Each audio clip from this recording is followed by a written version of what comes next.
அதுக்கு வேண்டிய இன்க்ரீடியன்ட் ஒரு மாங்காய். இனி அது மஞ்சப்பொடியும் உப்பும் போட்டுட்டு இളക്കി வைக்கலாம். அதுக்கு வேண்டிய உப்பும் கொஞ்சம் மஞ்சப்பொடியும் போட்டு இളക്കി வைக்கலாம். அதுக்கு இந்த கட்டி பெருங்காயம் கரைச்சி வச்சுருக்கேன் சுடு வெள்ளம் விட்டுட்டு. ബാക്കിയുള്ളത് പിന്നെ കട്ടുறது கொஞ்சம் നേരം ஊறினா கொஞ்சம் வெள்ளம் விட்டுக்கும். அதுக்கப்புறமா போடுறது கட்டுறேன். அதுக்கு நல்லெண்ணெயில் കടുകും மிளகாவத்தலும் தூமா பொரித்து கொட்டிட்டு இதை இളക്കിനകത്ത് വിട്ടിട്ട് அதுக்கு ഒരു സ്പൂൺ കടുകും 1/4 സ്പൂൺ മെന്തിയവുമാ വറുത്ത് പൊടിച്ച് വെച്ചിരിക്കேன். 1/4 സ്പൂൺ മെന്തിയവുമാ വറുത്ത് പൊടിച്ച് വെച്ചിരിக்கேன். അതെല്ലാം போட்டு மிக்ஸ் பண்ணிட்டு காமிச்சு ചീഞ്ചട്ടിയിൽ നല്ലെണ്ണ വിട്ടിട്ട് നല്ലെണ്ണ എണ്ണ വെളിച്ചെണ്ണ ഏത് ഒന്നും ഉള്ളല്ല. കടുക് மிளகாவத்தல் പൗഡർ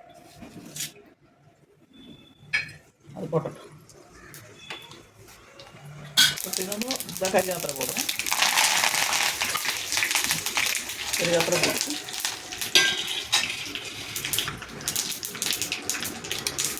மஞ்சப்பொடி உப்பும் போட்டுட்டு இളക്കി வச்சுருந்தேன். கொஞ்சம் வெள்ளம் விட்டுண்டு அது மாங்காயும் போடும்.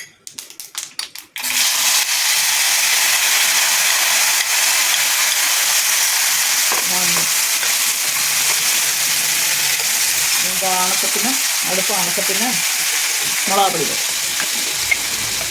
അതിന് വേണ്ട മുളകാപ്പൊടി പോയി